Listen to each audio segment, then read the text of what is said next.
Good day and welcome to this session of Faith2Face. Today we begin a new series. It's going to be a Bible study on the letter of James, and we could well subtitle it Lessons in the Practice of Christianity. So whenever we do a Bible study, we need to ask ourselves the same few questions. We need to, in this instance, say, who is James? Who is he writing to? Why? When did he write this? Why did he write it? And what does it mean to us today as we read this letter? So in each session, we're going to have a key verse, and I hope that you will note it down and perhaps try to memorize it. And the key verse this time is from James chapter 1 and verse 27. Religion that God our Father accepts as pure and faultless is this: to look after orphans and widows in their distress, and to keep oneself from being polluted by the world. James chapter 1 and verse 27. So this is a Bible study, so you need to have a Bible and open it up to the letter of James. You will find it just after Hebrews in the New Testament and just before the first letter of Peter. So who is James? James describes himself as a servant of God and of the Lord Jesus Christ, or perhaps better put, a servant of Jesus Christ who is God and Lord. James was probably the brother of Jesus. And if we look at Matthew chapter 13 and verse 55, we read this: "Where did this man get his wisdom?" Jesus is at the synagogue in Nazareth, that's his hometown. And as he begins to speak in the synagogue there, the people are asking questions. Isn't this the carpenter's son? Isn't his mother's name Mary? And aren't his brothers James, Joseph, Simon and Judas here? And aren't his sisters with us also? So clearly Jesus had brothers and sisters as well, as part of his family. James probably wrote this letter in the early 60s AD, possibly even before 50 AD. And if so, that would make it almost the oldest book, or the first of the New Testament writings that we have to hand with us. And so who is James writing to? Well, if we look in chapter 1 and verse 1, it says he's writing to the 12 tribes scattered amongst the nations. Well, who were these 12 tribes? Well, the 12 tribes obviously refers to the descendants of Abraham, the 12 tribes, and they would have been scattered amongst the nations during the various exiles that took place. So there was the northern kingdom, that's what became known as Samaria. All of the tribes that were in the northern kingdom were taken into exile in Assyria, and then the southern kingdom, that's the area around Jerusalem, were taken into exile into Babylon. And it was from there that they all eventually came back to the promised land. But they had been spread throughout the surrounding cultures.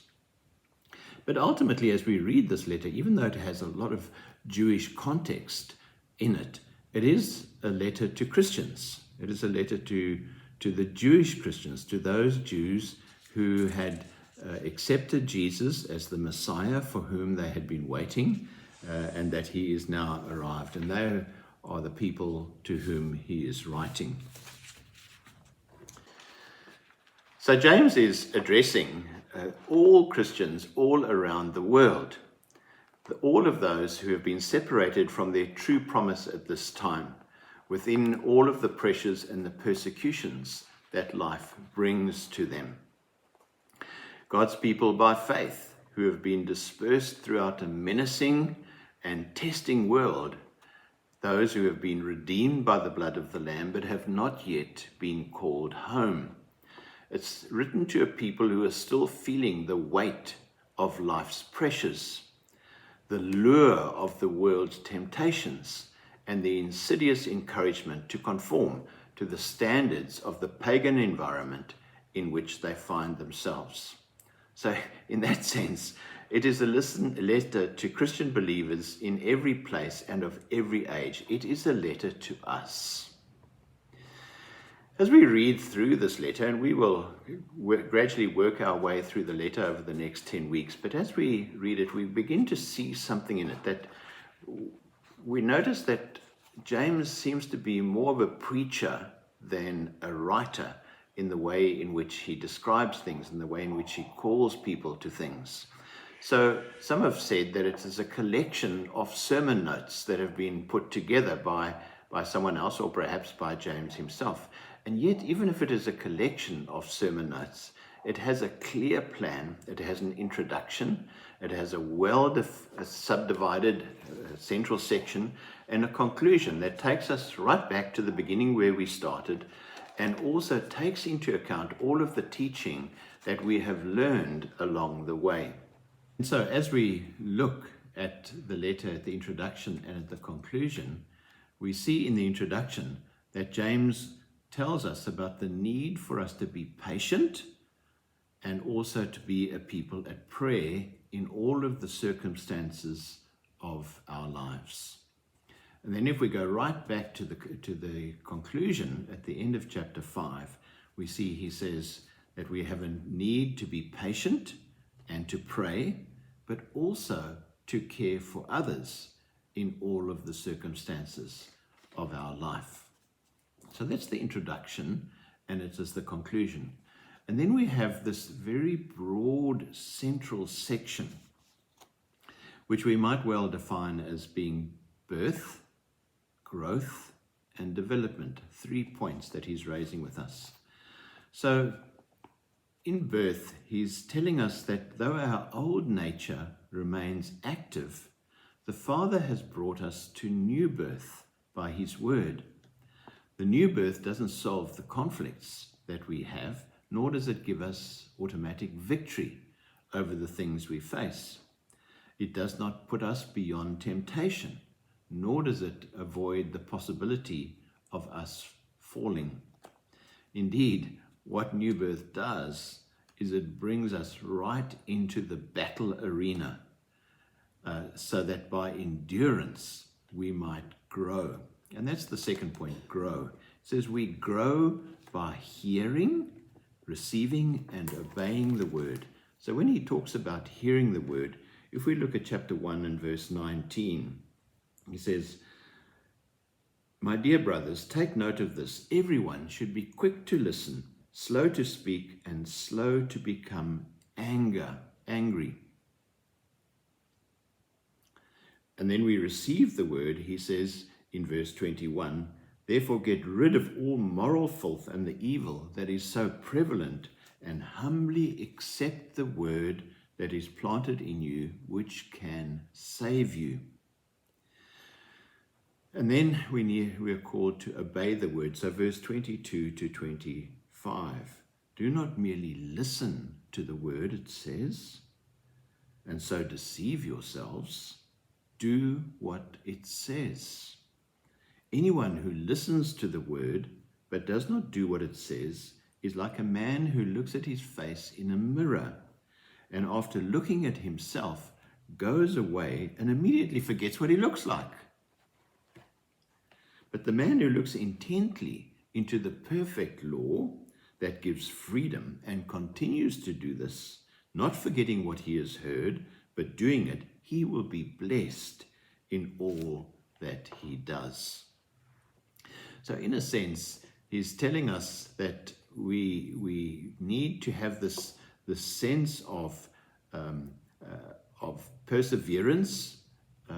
We need to hear the word. We grow by hearing the word. We need to receive the word, and we need to obey the word. It's not easy. We are called right back in chapter 1 and verse 2, it says, "Consider it joy whenever you face trials of many kinds," because we face many trials in this world.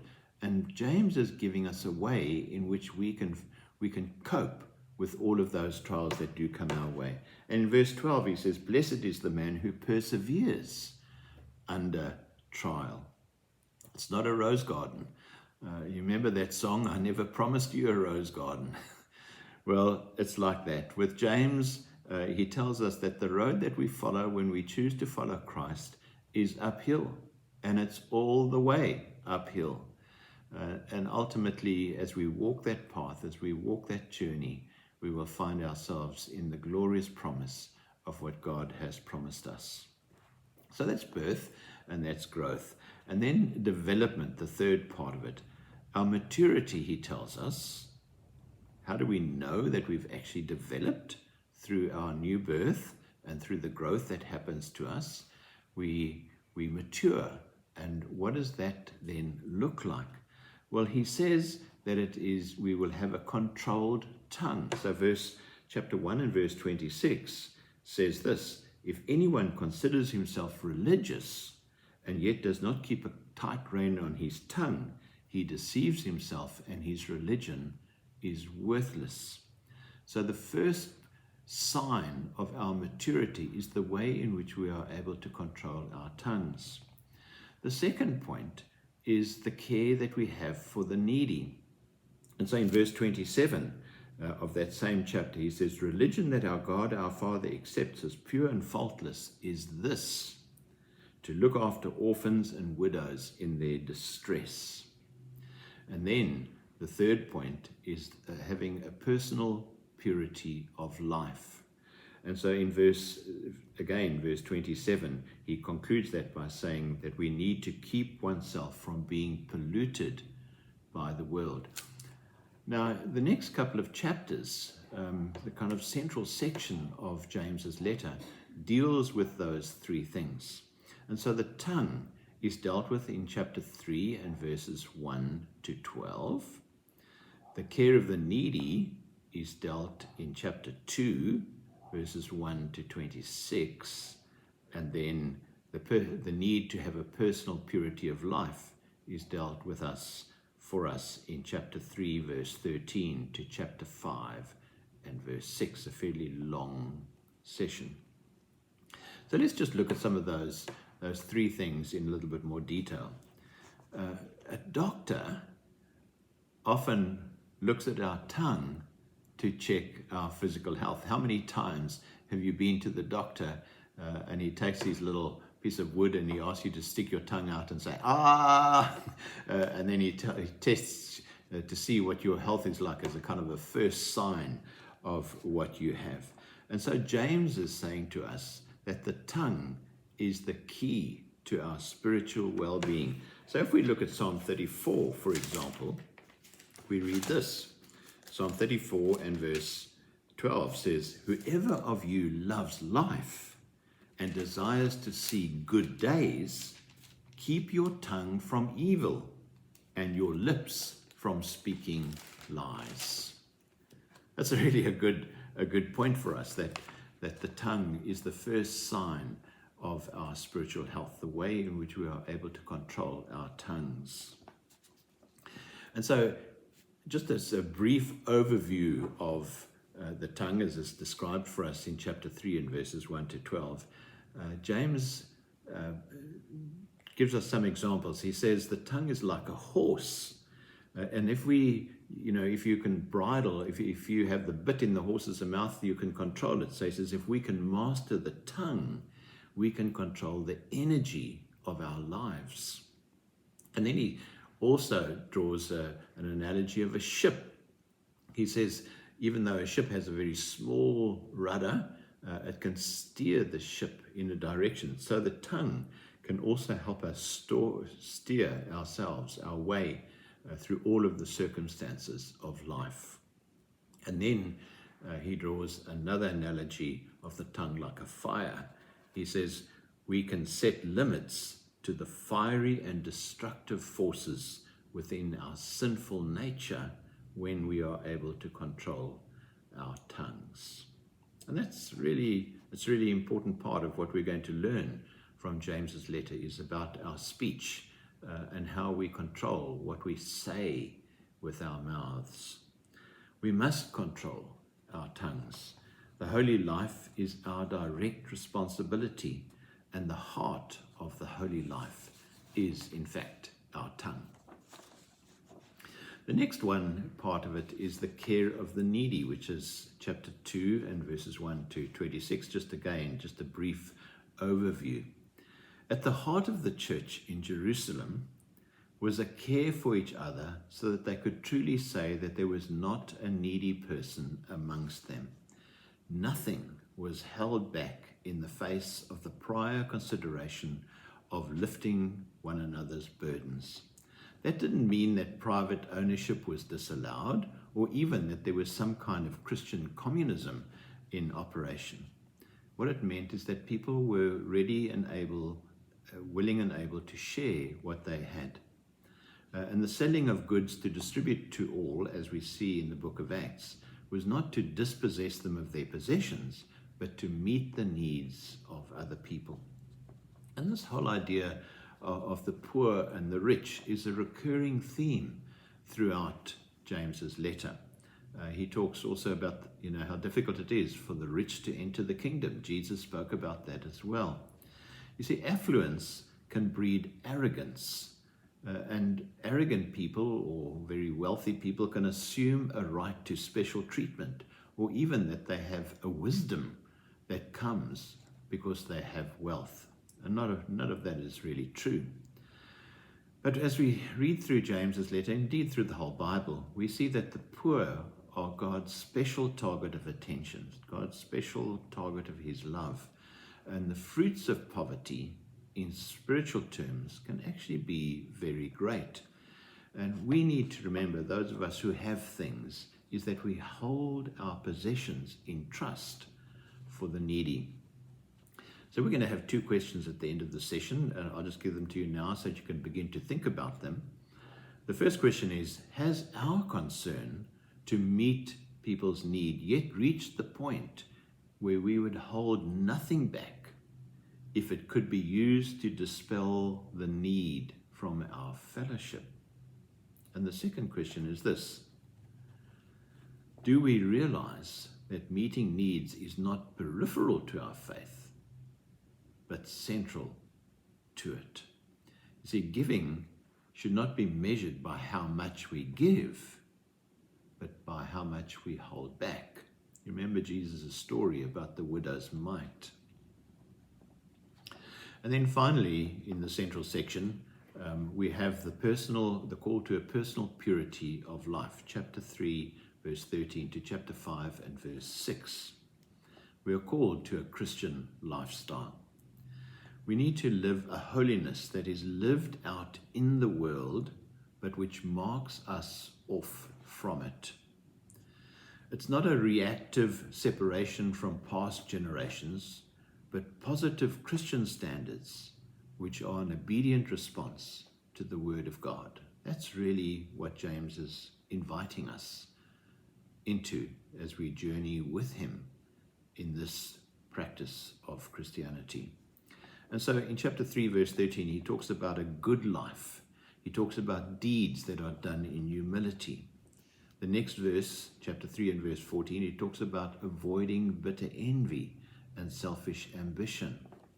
In chapter 3 and verse 17, he calls us to be peace-loving, considerate, submissive, full of mercy and good fruit, impartial and sincere. We're going to deal with all of these in much more detail in a later session. Chapter 4 and verse 7, he calls us to submit ourselves to God and to resist the devil. Chapter 4 and verse 11, he says we should avoid slander. There's the tongue again. Chapter 4 and verse 15, we need to live in the Lord's will rather than in our hopes for tomorrow. And then in chapter 5, verse 1 to 6, he invites us to be good stewards of our wealth. Good stewards of our wealth. And then, of course, we come to the end, the conclusion of the letter of James, in which he calls us again to patience and to prayer, and now he adds in also the need for us to be caring for others. So that's an overview of the letter to James, of the whole letter. Next time, our focus is going to be just simply on the introduction, chapter 1 and verse 2 to 11. I invite you to read that before our next session. And the focus will be on the need for patience and prayer in all of the contrasting circumstances of life. So back to those two questions again that I'm going to invite you to spend some time talking about. Has our concern to meet need yet reached the point where we would hold nothing back if it could be used to dispel the need from our fellowship? And the second question, do we realize that meeting needs is not peripheral to our faith, but central to it? Thank you. We'll see you again next time. God bless and keep watching.